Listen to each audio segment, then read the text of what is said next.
ఇక బండి కుటుంబంలో జరిగినటువంటి సంఘటనతోటి ఇక బీజేపీ పరిస్థితి అయితే కుడిదల పడ్డ ఎలిక లెక్క అయిపోయింది పరిస్థితి. పాపం కక్కలేక మింగలేక అని అడుగుంది. దీని మీద స్పందించాలనా స్పందించద్దా, దీని మీద ఏం మాట్లాడితే ఏమవుతుందో, పార్టీ ఎలాంటి యాక్షన్ తీసుకుంటుందో, ఎవరు ఏం నిర్ణయం తీసుకుంటారో అని చెప్పేసి కొంత చాలా అంటే చాలా దారుణమైన పరిస్థితులు ఎదుర్కొంటారు. వాళ్ళ మహిళా మొత్తం వారియర్స్ ఉంటారు వాస్తవానికి బీజేపీలో. వాళ్ళంతా సైలెంట్ అయిపోయారు, వాళ్ళ మీద ట్రోల్స్ కూడా నడుస్తున్నాయి. అక్క ఇప్పుడు ఎడిపోయారు, దేశం కోసం ధర్మం కోసం అన్నారా ఎడిపోయారు అని చెప్పేసి వాళ్ళని వేసుకుంటారు. సో విషయం అది కాదు, మనం ఇప్పుడు మాట్లాడుకున్న టాపిక్ కూడా అది కాదు. ఓవరాల్ గా భారతీయ జనతా పార్టీ తెలంగాణలో అధికారులకు వచ్చేది లేదు, సచ్చేది లేదు అని చెప్పేసి చాలా అంటే జనరల్ వింటుంటాం మనం. మరి ఎందుకు ఇట్లాంటి పరిస్థితి ఉంది? నిన్న ఎంపీ అరవింద్ ఏదో ఎమ్మెల్యే సంజయ్ గురించి ఏదో మాట్లాడిండు. తర్వాత దానికి మెట్టు సాయి అనేటైనే ఈ అరవింద్ నెత్తి మీద జుట్టు రావడం ఎంత అసాధ్యమో రాష్ట్రంలో బీజేపీ అధికారులు కూడా అంతే అసాధ్యం అండి. నీకు జుట్టు రాదు, రాష్ట్రంలో బీజేపీ అధికారులకు రాదని కొంత వెటకారంగా మాట్లాడాడు. మరి బీజేపీ రాష్ట్రంలో ఎందుకు అధికారులకు రాదు, వచ్చే పరిస్థితి ఏమైనా ఉందా ఫ్యూచర్లో అంటే కొన్ని విషయాలు ఆలోచించారు క్లియర్ గా.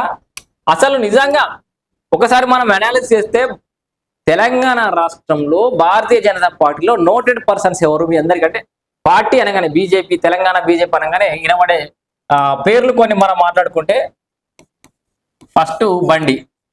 సో బండి సంజయ్ కావచ్చు, కిషన్ రెడ్డి కావచ్చు,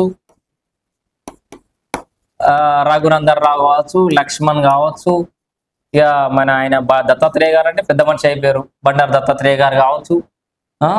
ఇట్లా కొంతమంది ఈటలు ఇప్పుడు వెలగను అరవింద్ కావచ్చు, ఎంపీలు వీళ్ళంతా ఓ 7-8 మంది ఎంపీలు ఉన్నారు కదా భారతీయ జనతా పార్టీకి.